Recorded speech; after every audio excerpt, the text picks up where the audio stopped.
Heading ਵਾਲੇ questions ਦੇਖਦੇ ਹਾਂ ਆਪਾਂ। ਸਭ ਤੋਂ ਫਸਟ ਮੈਥਡ ਇਹ ਹੀ ਆ ਜਿਹੜਾ ਸਭ ਤੋਂ ਐਕੂਰੇਟ ਮੈਥਡ ਵੀ ਆ।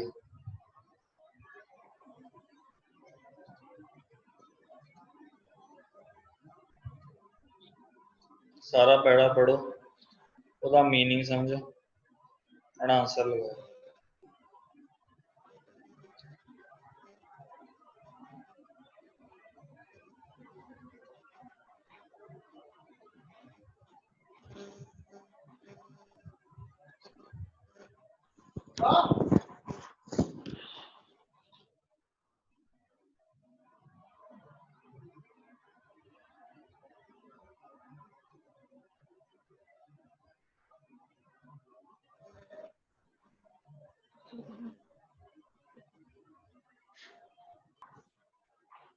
जितना पैराग्राफ्स गिवन है ਇਹਦਾ ਪੂਰਾ ਦਾ ਪੂਰਾ ਮੀਨਿੰਗ ਲੱਭਿਆ, ਠੀਕ ਹੈ। ਪੂਰਾ ਪੈਰਾਗ੍ਰਾਫ ਪੜਿਆ, ਪੂਰੇ ਪੈਰਾਗ੍ਰਾਫ ਦਾ ਮੀਨਿੰਗ ਸਮਝਿਆ। ਉਸ ਤੋਂ ਬਾਅਦ ਆਪਾਂ ਕੀ ਕਰਨਾ, ਆਪਸ਼ਨਸ ਵੱਲ ਜਾਣਾ। ਆ ਆਪਸ਼ਨਸ ਗਿਵਨ ਹੈ। ਹੁਣ ਇਹ ਸਾਰੀਆਂ ਛੋਟੀਆਂ ਛੋਟੀਆਂ ਆਪਸ਼ਨਸ ਆ, ਇੱਕ ਇੱਕ ਦੋ ਤਿੰਨ ਤਿੰਨ ਵਰਡਸ ਦੀਆਂ ਆਪਸ਼ਨਸ।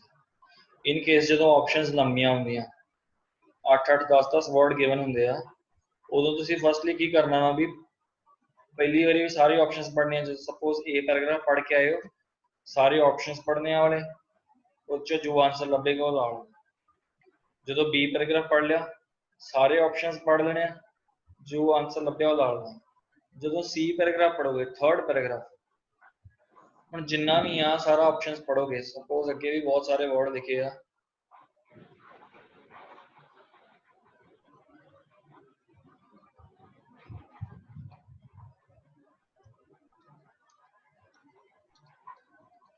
ਹੁਣ बहुत सारे वर्ड लिखे इदा के। जो थर्ड वारी पढ़ोगे, ये दो या तीन वर्ड इदा के अंडरलाइन करने ने, जिहदे पूरे वर्ड का जिहड़ा तुहानूं मीनिंग समझ लग जाए, पूरे ऑप्शन का मीनिंग समझ लग जाए सारियां दे नाल। पहली वारी नहीं करना, दूजी वारी नहीं करना, तीजी वारी करना। पहली दूजी वारी इस करके नहीं करना क्योंकि तुसीं दो वारी ऑप्शन जिहड़े पूरे पूरे पढ़ लोगे तो तुहानूं काफ़ी हद तक उसकी मीनिंग समझ लग जूगा ऑप्शन का। तीजी वारी इस करके करना वा भी दो बार तुसीं ऑलरेडी पढ़ चुके हो, तीजी वारी तुहानूं हुण समझ काफ़ी लग चुकिया वा। वो दो या तीन मेन वर्ड तुहानूं लभ जाणगे वो वाले, जिन्ना तुहानूं पूरा ऑप्शन का मीनिंग समझ लग जू। क्लीयर? जिहड़ी सब तो सिंपल ते सब तो ईजीएस्ट अप्रोच ते यही है जी।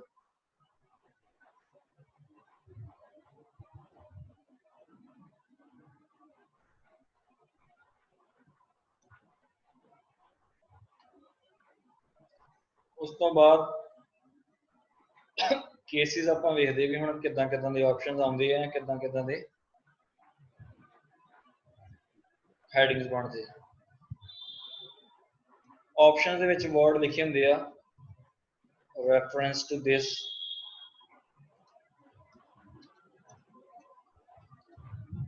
Example, incidence. जो ऑप्शन के इदां दे वर्ड आउणगे, खास करके रेफरेंस ते एग्जाम्पल, ये दो काफ़ी ऑप्शन यूज होंगे आ। An example to the incidence and reference to the incidence. हुण ये दोवें दे विच जदों आ वाले ऑप्शन तुसीं मार्क करना किसी भी दा, उस पैराग्राफ दे विच जरूर देख लिओ, उहदे विच example in form of an incidence, कोई ना कोई उहदे विच इंसीडेंट जिहड़ा डिस्क्राइब किया होगा, ठीक है। या उहदे विच परफेक्टली वर्ड मैंशन होगा एग्जाम्पल।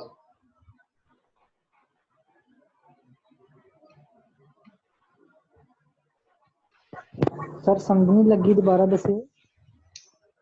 सपोज कोई पैराग्राफ आउंदा है, just a minute,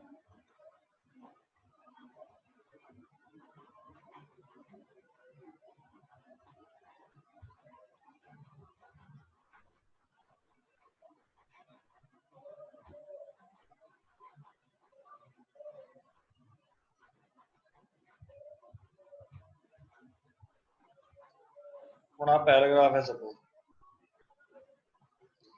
The builder of the most senior man gets a room either near the entrance or in the two-storied house next to the balcony.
ਹੁਣ ਇਹਦੇ ਵਿੱਚ ਮੈਂ ਦੱਸਿਆ ਵੀ ਇੱਕ ਉੱਪਰ given ਹੈ the builder or the most senior man gets a room either near the entrance or in two-storied house next to the balcony.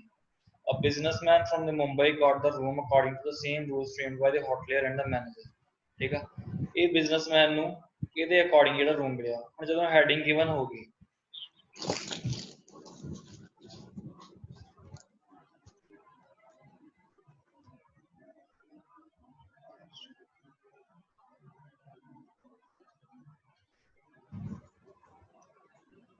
ਇਹ heading given ਆ ਵੀ reference to the rules of hotel. ਆ ਦੱਸਦਾ rule of hotel, ਉਹਦੀ ਅੱਗੇ ਦੱਸਦੇ example. ਠੀਕ ਹੈ,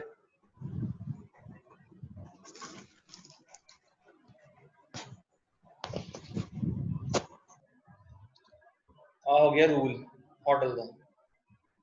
ਉਸ ਤੋਂ ਬਾਅਦ ਇੱਥੇ ਦੀ ਦੱਸੀ ਹੋਈ ਆ ਐਗਜ਼ਾਮਪਲ ਉਹਦੀ। ਸੋ ਇਹ ਆ ਗਿਆ, ਇਹਦਾ ਹੈਡਿੰਗ ਆਊਗਾ ਰੈਫਰੈਂਸ ਟੂ ਦੀ, ਯਾਨੀ ਕਿ ਇਹਦੀ ਐਗਜ਼ਾਮਪਲ ਦੱਸਦਾ ਪਿਆ ਹੈ। ਆ ਜਿਹੜੀ ਚੀਜ਼ ਆ ਐਗਜ਼ਾਮਪਲ, ਇਹਦਾ ਮਤਲਬ ਹੋ ਗਿਆ ਰੈਫਰੈਂਸ, ਯਾਨੀ ਕਿ ਜੋ ਉੱਪਰ ਦੱਸਿਆ ਉਹ ਚੀਜ਼ ਦੱਸਦੀ ਪਈ। ਕਲੀਅਰ? ਹੁਣ ਸਪੋਜ਼ ਇਹੀ ਚੀਜ਼ ਆ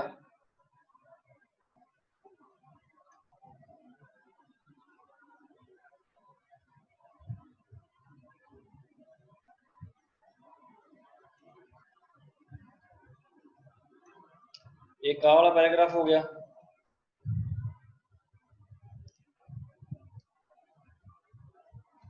नेक्स्ट पैराग्राफ हो गया। ठीक है, ਇਹਦੇ ਵਿੱਚ ਨੈਕਸਟ ਪੈਰਾਗ੍ਰਾਫ 'ਚ ਆ ਚੀਜ਼ ਗਿਵਨ ਹੈ। ਹੁਣ ਹੈਡਿੰਗਸ ਗਿਵਨ ਆ,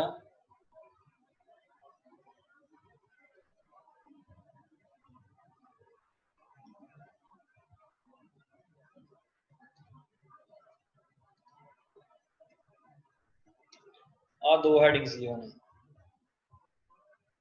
ਹੁਣ ਜਿਹੜਾ ਰੂਲ ਆਫ ਇਹਦੀ ਆ, ਇਹਦੀ ਹੈਡਿੰਗ ਆ ਜੀ ਆ ਵਾਲੀ ਆਊਗੀ,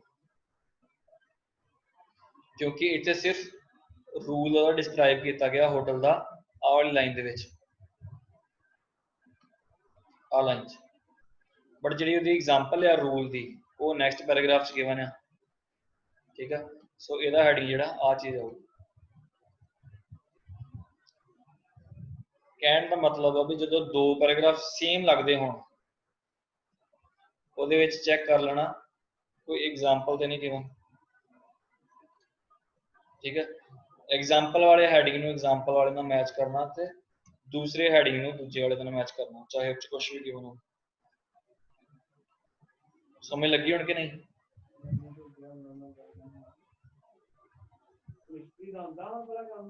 ਤਜਿੰਦਰ ਸਮਝ ਲੱਗੀ ਕਿ ਨਹੀਂ?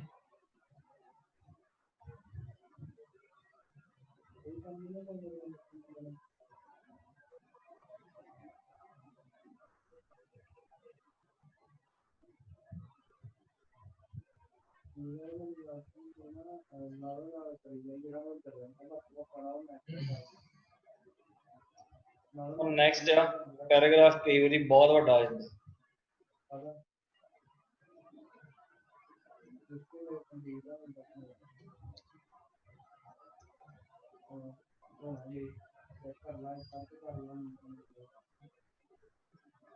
ਜਦੋਂ ਪੈਰਾਗ੍ਰਾਫ ਬਹੁਤ ਜ਼ਿਆਦਾ ਵੱਡਾ ਆ ਜਾਏ, ਉਹਨੂੰ ਡਿਵਾਈਡ ਕਰਨਾ ਆਪਾਂ 3 ਪਾਰਟਸ ਦੇ ਵਿੱਚ।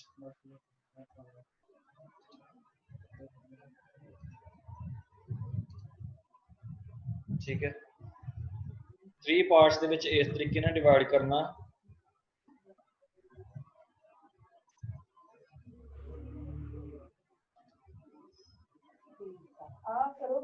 फाइंडिंग द कनेक्टर्स ਨੂੰ फाइंड करके।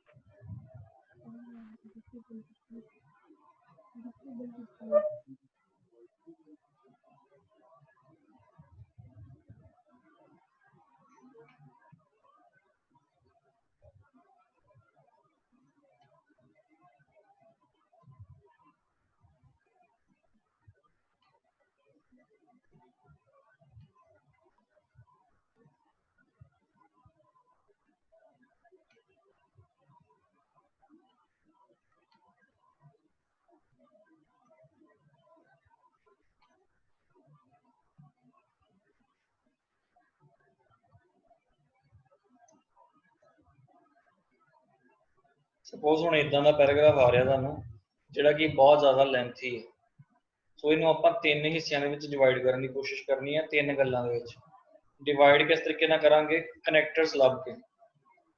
ठीक है, हुण इत्थे जे सपोज एंड की जगह ते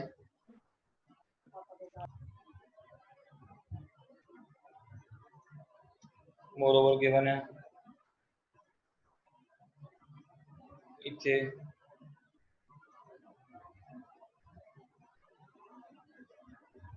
however given है। अब 2 कनैक्टर्स मैनूं लभ गए पैराग्राफ रीड करते करते, मैनूं आ 2 कनैक्टर्स लभ गए, moreover and however. Moreover connector आपां यूज उदों करते हैं जदों एक गल करते करते उसे गल दे विच कुछ होर चीज़ ऐड ऑन करनी होवे।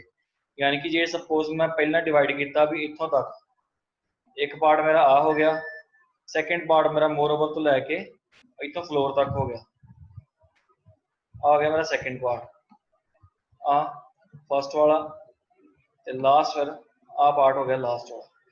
हुण इत्थे मोरओवर कनैक्टर का यूजेज होया, यानी कि 2 गल्लां सेम होणगियां ते एक डिफरेंट होगी।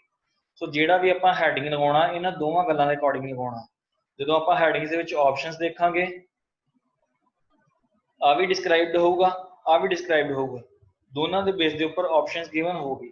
बट आपां हैडिंग वो वाला ऑप्शन दे विचों चूज करना वा जिहदी गल ज़्यादा हो रही है। इट मीनस जिहड़ियां 2 गल्लां आपां सेम पासे आ उहदे अकॉर्डिंग जिहड़ा हैडिंग चूज करना ऑप्शन दे विच। कनैक्टर्स किसी भी तरीके आ सकते हैं। सब तो पहला आपां फाइंड आउट करने आ कंट्रास्टिंग कनैक्टर्स।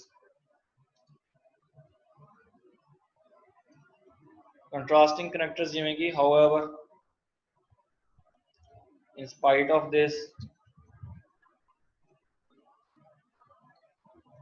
despite, इस तरीके दे। फिर आपां एडिंग कनैक्टर्स यानी कि जिहड़े सेम इन्फॉर्मेशन ऐड ऑन करदे पे।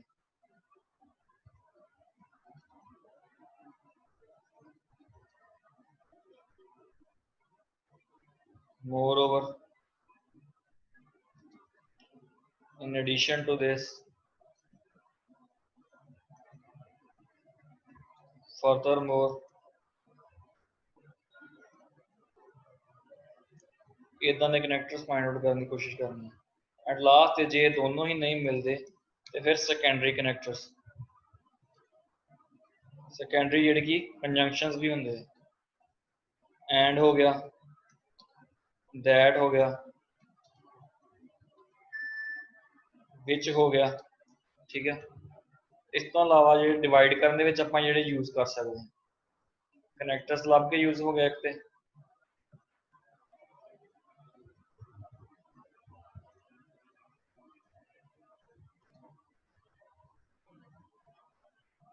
रीजनेबल स्टेटमेंट्स यानी कि जिन्हां दे विच रीजन डिस्क्राइब किया गया हुंदा एक चीज़ का।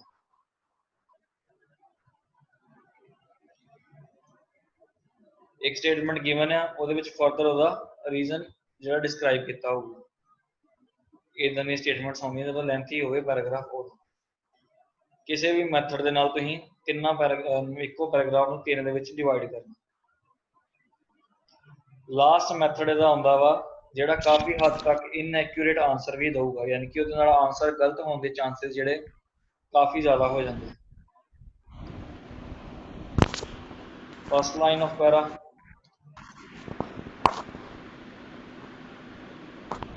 Last line of para. In case ਜੇ ਟਾਈਮ ਥੋੜਾ ਆ ਦੈਨ ਇਹ ਆਪਾਂ ਨੂੰ ਯੂਜ਼ ਕਰ ਸਕਦੇ ਹਾਂ ਵੀ ਪੈਰਾਗ੍ਰਾਫ ਦੀ ਪਹਿਲੀ ਲਾਈਨ ਪੜ੍ਹੀ, ਲਾਸਟ ਲਾਈਨ ਪੜ੍ਹੀ, ਜੋ ਸਮਝ ਆਇਆ ਉਹ ਆਨਸਰ ਲਾ। ਠੀਕ ਹੈ।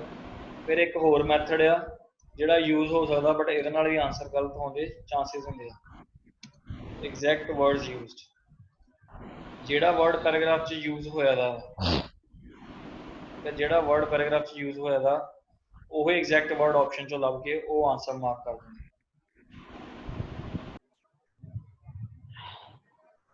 ਹਾਂ, ਇਹ ਵਾਲੇ ਮੈਥਡ ਦੀ ਹੈਡਿੰਗ ਦੇ ਕੁਝ ਟ੍ਰਿਕਸ ਸੀਗੇ। ਜਿਹੜਾ ਮੇਨ ਸਭ ਤੋਂ ਐਕੂਰੇਟ ਮੈਥਡ ਆ ਪੂਰਾ ਪੈਰਾਗ੍ਰਾਫ ਪੜ੍ਹੋ, ਉਹਦਾ ਮਤਲਬ ਸਮਝੋ ਤੇ ਆਨਸਰ ਹੋਊਗਾ ਉਹਦੇ according. Exact word used, exact word use ਤੇ ਫਸਟ ਲਾਸਟ ਲਾਈਨ ਵਾਲੀ ਮੈਥਡ ਸਿਰਫ ਉਦੋਂ ਹੀ ਕਰਿਓ ਯੂਜ਼ ਇਹਨਾਂ ਨੂੰ ਜਦੋਂ ਤੁਹਾਡੇ ਕੋਲ ਟਾਈਮ ਬਹੁਤ ਘੱਟ ਹੈ। ਠੀਕ ਹੈ। ਜਦੋਂ ਪੈਰਾਗ੍ਰਾਫ ਲੈਂਥੀ ਆਵੇ ਉਹਨੂੰ ਡਿਵਾਈਡ ਕਰਨਾ ਆ 3 ਪਾਰਟਸ ਦੇ ਵਿੱਚ, ਔਡ ਨੰਬਰ ਦੇ ਵਿੱਚ ਹੀ ਡਿਵਾਈਡ ਕਰਨਾ, 2 ਪਾਰਟਸ ਦੇ ਵਿੱਚ ਨਹੀਂ ਕਰਨਾ, 4 ਦੇ ਵਿੱਚ ਨਹੀਂ ਕਰਨਾ, ਕਿਉਂਕਿ ਜੇ ਤੁਸੀਂ 2 'ਚ ਵੀ ਕਰੋਗੇ ਤੇ ਦੋਵਾਂ ਆਪਸ਼ਨਸ ਦੀ ਦੋਨਾਂ ਦਾ ਮੀਨਿੰਗ ਜਿਹੜਾ ਉਹ ਕਿਤੇ ਨਾ ਕਿਤੇ ਆਪਸ਼ਨਸ ਦੇ ਵਿੱਚ ਗਿਵਨ ਹੋਊਗਾ।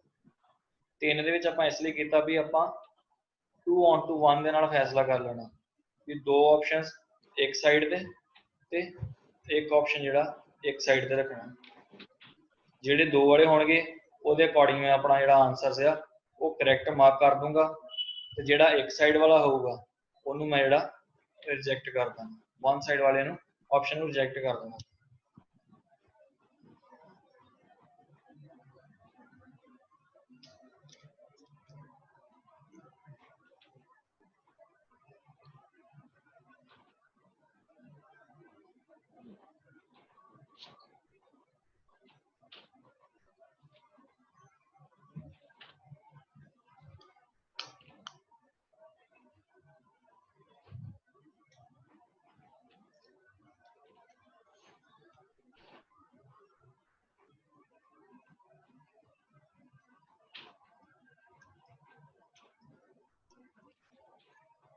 ਜਿੰਨੇ ਪੈਰਾਗ੍ਰਾਫਸ ਹੋਣਗੇ ਆਪਸ਼ਨਸ ਹਮੇਸ਼ਾ ਉਹਦੇ ਨਾਲੋਂ ਜ਼ਿਆਦਾ ਹੋਣਗੀਆਂ।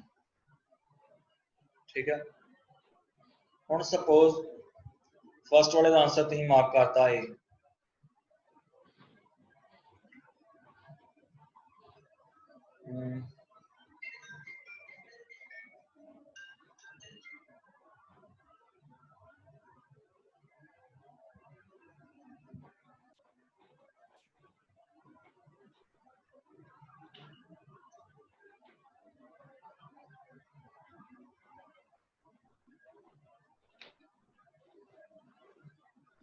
छे पैराग्राफ्स गिवन है ते 9 ऑप्शंस गिवन है। फर्स्ट वाले का आंसर मैं ए पैराग्राफ ऑप्शन में लाता 4 नंबर। ठीक है। हुण इत्थे जो मैं 4 ए वाले का ला दिता, इत्थे 4 ऑप्शन के ऊपर क्रॉस ला दूँ क्योंकि मैं ऑप्शन को दोबारा नहीं देखा। ठीक है। जो मैं बी वाला करता पाया मैनू बी दे विच कन्फ्यूजन है, सैकेंड ऑप्शन दे विच ते फिफ्थ ऑप्शन दे विच जिहड़ा ज़्यादा एक्यूरेट लगता वो पहला लिख लेना, तो जिहड़ा सैकेंड एक्यूरेट लगता पाया वो सैकेंड ते लिख लेना। हुण मैनूं लगता वो भी सैकेंड ज़्यादा सूट करता पाया, इस करके मैं 2 इत्थे पहला लिख लिया ते 5 बाद च लिख लिया। जे कोई होर भी हैगा 3, यानी कि सीक्वेंस वाइज लिख लेना, जिहड़ा सब तो ज़्यादा सही लगता वो सब तो पहला, जिहड़ा सब तो घट सही लगता वो सब तो बाद। हुण इत्थे मैं 2 5 3 दे क्रॉस नहीं करना क्योंकि मैनूं कोई ऑप्शन कन्फर्म नहीं हैगा इहदे विच। ठीक है। अगे आप चलते गए, यदा ऑप्शन आ गया आंसर 1 इत्थे लब्भा, सो 1 इत्थों क्रॉस कर देना भी 1 नहीं देखना। हुण डी वाले का ऑप्शन आ गया 5th, ठीक है। ਮੈਨੂੰ डी ਆ ਪੈਰਾਗ੍ਰਾਫ ਪੜ੍ਹ ਕੇ ਕਲੀਅਰ ਹੋ ਗਿਆ ਵੀ ਇਹਦਾ 5th ਵਾਲਾ ਹੀ ਹੈਗਾ, ਸੋ ਮੈਂ 5th ਨੂੰ ਇੱਥੋਂ ਕ੍ਰਾਸ ਕਰਤਾ ਤੇ 5th ਨੂੰ ਮੈਂ ਇੱਥੋਂ ਵੀ ਕ੍ਰਾਸ ਕਰ ਦੂੰਗਾ। ਹੁਣ ਮੇਰੇ ਕੋਲ ਆਪਸ਼ਨ ਰਹਿ ਗਏ 2nd ਤੇ 3rd, ਠੀਕ ਹੈ। ਕਰਦੇ ਕਰਦੇ ਮੈਨੂੰ ਇਹਦਾ ਵੀ ਆਨਸਰ ਪਤਾ ਲੱਗ ਗਿਆ 9, ਠੀਕ ਹੈ। ਜੇ ਸੈਕੰਡ ਕੇਸ, ਹੁਣ ਲਾਸਟ ਕੇਸ 2nd ਤੇ 3rd ਦੇ ਵਿੱਚ ਇੱਥੇ ਕਿ ਕ੍ਰਾਸ ਹੋ ਜਾਂਦਾ 3rd, ਇਹਦਾ ਆਟੋਮੈਟਿਕਲੀ ਆਨਸਰ 2 ਇੱਥੇ ਆਪੇ ਆ ਜਾਣਾ, ठीक है। बट इन केस इतने ऑप्शन क्रॉस नहीं होया है, सो मैं इतने एक ऑप्शन क्रॉस करते 9 करता, 8 करता, 5, 4 ते 1, यानी कि 5 मैनू कन्फर्म्ड है। बाकी हुण रह गए 4 ऑप्शन, मेरे 4 दे विचों मैनू 2nd ते 3rd मैनू ऑप्शन लगदे पे आ इहदे बी वाले, ठीक है। हुण इन केस दैट केस मैं पैराग्राफ दोबारा पढ़ूंगा ਤੇ ਪੈਰਾਗ੍ਰਾਫ ਨੂੰ ਡਿਵਾਈਡ ਕਰਨ ਦੀ ਕੋਸ਼ਿਸ਼ ਕਰੂੰਗਾ ਉਸੇ ਤਰੀਕੇ ਦੇ ਨਾਲ, ਤੇ ਇਹਨਾਂ ਦੋਵਾਂ ਆਪਸ਼ਨਸ ਦੇ ਵਿੱਚੋਂ ਇੱਕ ਚੀਜ਼ ਚੂਜ਼ ਕਰ ਲੂੰਗਾ, ਕਲੀਅਰ। ਬਟ ਇਨ ਕੇਸ ਜੇ ਕੋਈ ਇਦਾਂ ਦਾ ਆਉਂਦਾ ਵਾ ਵੀ ਕੁਝ ਪਤਾ ਹੀ ਨਹੀਂ ਲੱਗਦਾ, ਵੀ ਸਪੋਜ਼ ਈ ਵਾਲੇ ਦਾ ਮੈਨੂੰ ਕੁਝ ਪਤਾ ਹੀ ਨਹੀਂ ਲੱਗਾ ਵੀ ਇਹਦਾ ਕੀ ਆਨਸਰ ਹੋਣਾ, ਠੀਕ ਹੈ। ਹੁਣ ਮੇਰੇ ਕੋ ਲਾਸਟ ਤੇ 4 ਆਪਸ਼ਨ ਰਹਿ ਗਏ, ਮੇਰੇ ਕੋਲ ਸਪੋਜ਼ ਮੇਰੇ ਕੋ 2nd 3rd ਆ ਦੋ ਆਪਸ਼ਨਸ ਤੇ ਆ ਦੋ ਆਪਸ਼ਨਸ ਰਹਿ ਗਏ ਮੇਰੇ ਕੋਲ। ਇਹਦੇ ਵਿੱਚ ਮੈਂ ਐਲੀਮੀਨੇਸ਼ਨ ਮੈਥਡ ਯੂਜ਼ ਕਰੂੰਗਾ।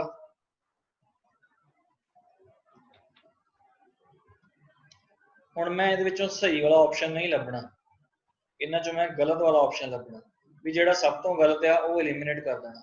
ਉਹ ਕਿਸ ਤਰੀਕੇ ਨਾਲ ਕਰਨਾ, ਵੀ ਸਿਰਫ ਆਪਸ਼ਨਸ ਪੜ੍ਹੀ ਜਾਣੇ ਬਾਰ-ਬਾਰ। ਇੱਕ ਵਾਰੀ ਪੈਰਾਗ੍ਰਾਫ ਪੜ੍ਹ ਲਿਆ, ਚਾਰੇ ਆਪਸ਼ਨਸ ਬਾਰ-ਬਾਰ ਪੜ੍ਹੀ ਜਾਣੇ, ਵੀ ਜਿਹਦੇ ਨਾਲ ਕੋਈ ਗੱਲ ਰਿਲੇਟ ਨਹੀਂ ਹੋ ਰਹੀ, 2nd ਵਾਲੇ ਨਾਲ ਨਹੀਂ ਹੋ ਰਹੀ ਰਿਲੇਟ, 3rd ਵਾਲੇ ਨਾਲ ਵੀ ਨਹੀਂ ਹੋ ਰਹੀ, 6th ਤੇ 7 ਦੋਨਾਂ ਦੇ ਨਾਲ ਰਿਲੇਟ ਹੋ ਰਹੀ ਆ। ਇਹਨਾਂ ਦੋਵਾਂ ਚੋਂ ਫਿਰ ਮੈਂ ਤੁੱਕੇ ਦੇ ਨਾਲ ਲਾ ਦੂੰਗਾ ਕੋਈ ਵੀ ਆਪਸ਼ਨ, ਜਿਹੜਾ ਮੈਨੂੰ ਜ਼ਿਆਦਾ ਸਹੀ ਐਕੂਰੇਟ ਲੱਗਦਾ ਹੋਊਗਾ ਉਹ ਮੈਂ 6 ਜਾਂ 7 ਦੋਵਾਂ ਦੇ ਵਿੱਚੋਂ ਕੋਈ ਇੱਕ ਲਾਊਂਗਾ। ਦੋਵੇਂ ਲਗਾਓਗੇ ਤੇ ਗਲਤ ਆਉਣਗੇ, ਦੋਵਾਂ ਚੋਂ ਇੱਕ ਲਗਾ ਦੂੰਗਾ। ਰੀਜ਼ਨ ਕੀ ਆ, ਵੀ ਸਪੋਜ਼ ਤੁਹਾਡੇ ਕੋਲ 4 ਆਪਸ਼ਨ ਰਹਿ ਜਾਂਦੇ, ਤੁਸੀਂ ਚਾਰਾਂ ਚੋਂ ਉਦਾਂ ਹੀ ਇੱਕ ਤੁੱਕਾ ਲਾ ਦਿੰਦੇ ਤੇ ਤੁਹਾਡੇ ਚਾਂਸ ਹੈ 25% ਤੁਹਾਡਾ ਠੀਕ ਹੋਊਗਾ। ਬਟ ਜੇ ਤੁਸੀਂ 2 ਹੋਰ ਐਲੀਮੀਨੇਟ ਕਰ ਦਿੰਦੇ ਹੋ ਤੇ 50% ਚਾਂਸ ਆ ਵੀ ਦੋਵਾਂ ਦੇ ਵਿੱਚੋਂ ਕੋਈ ਨਾ ਕੋਈ ਠੀਕ ਹੋ ਹੀ ਜਾਊ। ਜਦੋਂ ਕਿਸੇ ਦਾ ਕੁਝ ਨਹੀਂ ਪਤਾ ਲੱਗਣ ਦਿਆ, ਵੀ ਲਾਸਟ ਵਾਲੇ ਦਾ ਕੁਝ ਪਤਾ ਹੀ ਨਹੀਂ ਲੱਗਦਾ ਪਿਆ ਵੀ ਕੀ ਇਹਦਾ ਲੱਗਣਾ, ਦੈਨ ਉਹਦੇ ਵਿੱਚ ਐਲੀਮੀਨੇਸ਼ਨ ਮੈਥਡ ਯੂਜ਼ ਕਰੋ।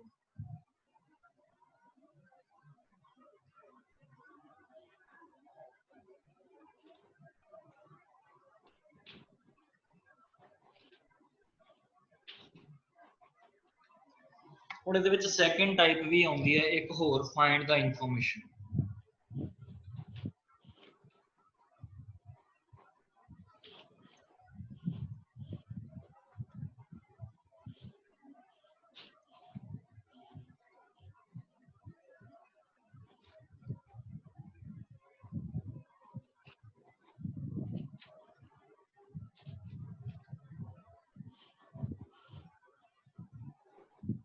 ਆ ਜੀ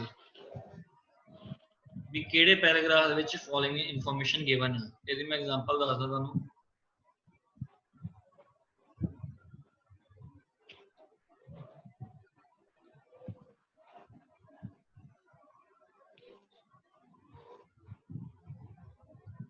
ਆ ਗਿਵਨ ਹੈ, ਪੈਰਾਗ੍ਰਾਫਸ ਗਿਵਨ ਹੈ, ਠੀਕ ਹੈ। क्वेश्चन given है last day, the text has 8 paragraphs, which paragraphs contain the following information, यानी कि आ given है। इत्थे आपां headings आ options given है, इन्हां दे अगे आपां paragraph दा number Pawana. write the correct letter A to H in the boxes on your answer sheet, यानी कि जेड़े paragraph च information given है ओदा आपां alphabet इत्थे पा देना। जे H वाला फर्स्ट ते आपां इत्थे H आंसर पा देना।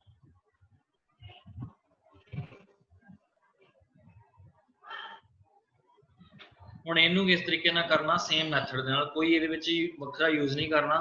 ਆਪਾਂ ਕੁਐਸਚਨਸ ਪੜ੍ਹਨੇ ਹੀ ਨਹੀਂ, ਪਹਿਲਾਂ ਜਿਹੜੇ ਕੁਐਸਚਨਸ ਥੱਲੇ ਆਪਸ਼ਨਸ ਗਿਵਨ ਆ ਉਹਨਾਂ ਨੂੰ ਪੜ੍ਹਨਾ ਹੀ ਨਹੀਂ ਆਪਾਂ। ਸਰ ਮੈਂ ਤਾਂ ਹਮੇਸ਼ਾ ਕੁਐਸਚਨ ਪਹਿਲਾਂ ਪੜ੍ਹਦੀ ਹਾਂ। ਨਹੀਂ, ਆਪਾਂ ਸੇਮ ਟੈਕਨੀਕ ਯੂਜ਼ ਕਰਨੀ ਆ, ਉਸੇ ਤਰੀਕੇ ਦੇ ਨਾਲ ਕਰਨਾ। ਹੁਣ ਉਸ ਚ ਆਪਾਂ ਕਰਦੇ ਕੀ ਸੀਗੇ, A B C D ਇਹਨਾਂ ਦੇ ਅੱਗੇ ਆਪਾਂ ਨੰਬਰ ਪਾਉਂਦੇ ਸੀ ਆ 5th ਆਪਸ਼ਨ ਆ 8th ਆਪਸ਼ਨ ਆ 2nd ਆ 4th ਆਪਸ਼ਨ ਪੈਰਾਗ੍ਰਾਫ ਦੇ ਅੱਗੇ ਨੰਬਰ ਪਾਉਂਦੇ ਸੀ ਹੁਣ ਆਪਾਂ ਨੰਬਰ ਦੇ ਅੱਗੇ ਸਿੰਪਲੀ ਪੈਰਾਗ੍ਰਾਫ ਪਾ ਦੇਣਾ ਹੁਣ ਸਾਨੂੰ ਕੁਐਸਚਨ ਇਸ ਤਰੀਕੇ ਨਾਲ ਗਿਵਨ ਹੈ 1 2 3 4 ਸੋ ਆਪਾਂ ਇਹਨਾਂ ਦੇ ਅੱਗੇ ਨੰਬਰ ਪਾ ਦੇਣਾ B ਪੈਰਾਗ੍ਰਾਫ ਚ ਹੈ A ਵਾਲਾ D ਪੈਰਾਗ੍ਰਾਫ ਚ ਇਹ F ਚ ਇਹ H ਦੇ ਵਿੱਚ ਸੋ ਮੈਥਡ ਆਪਾਂ ਸੇਮ ਰੱਖਣਾ ਕਰਨਾ ਕੀ ਆਪਾਂ A ਵਾਲਾ ਪੈਰਾਗ੍ਰਾਫ ਪੜਿਆ ਰੀਡ ਪੈਰਾ A ਉਸ ਤੋਂ ਬਾਅਦ ਸਾਰੇ ਕੁਐਸਚਨਸ ਪੜ ਲੈਣੇ ਹੁੰਦੇ ਜਿਹੜਾ ਆਨਸਰ ਜਿਹੜਾ ਲੱਗੂਗਾ ਇਹਦੇ ਅੱਗੇ A ਲਗਾ ਦੇਣਾ ਇਹ ਸੀਕੁਐਂਸ ਵਾਈਜ਼ ਨਹੀਂ ਕਰਨੇ ਵੀ ਆਪਾਂ ਸੀਕੁਐਂਸ ਵਾਈਜ਼ ਕਰੀਏ ਇਹਨਾਂ ਨੂੰ ਸਾਰੇ ਆਪਾਂ B ਪੈਰਾਗ੍ਰਾਫ ਪੜਿਆ ਰੀਡ ਪੈਰਾਗ੍ਰਾਫ B ਫਿਰ ਕੁਐਸਚਨਸ ਪੜਨੇ ਜਿਹੜਾ ਠੀਕ ਲੱਗਾ ਉਹਦੇ ਅੱਗੇ B ਆਨਸਰ ਲਗਾ ਦੇਣਾ ਸੋ ਇਹ ਬਿਨਾ ਸੀਕੁਐਂਸ ਦੇ ਆਪਾਂ ਜੇ ਕਰਾਂਗੇ ਤੇ ਸੇਮ ਉਸੇ ਤਰੀਕੇ ਦੇ ਨਾਲ ਹੈਡਿੰਗਸ ਹੀ ਚੂਜ਼ ਕਰਨੇ ਆਪਾਂ ਕੱਲੇ ਪੈਰਾਗ੍ਰਾਫ ਸੇਮ ਟਾਈਪ ਆ ਇਹ ਚੀਜ਼ ਤੇ ਦਾ ਸੇਮ ਮੈਥਡ ਹੈ ਸੋਲਵ ਕਰਨ ਦਾ ਕਲੀਅਰ ਹੈ ਇਹਨਾਂ ਸਾਰਿਆਂ ਨੂੰ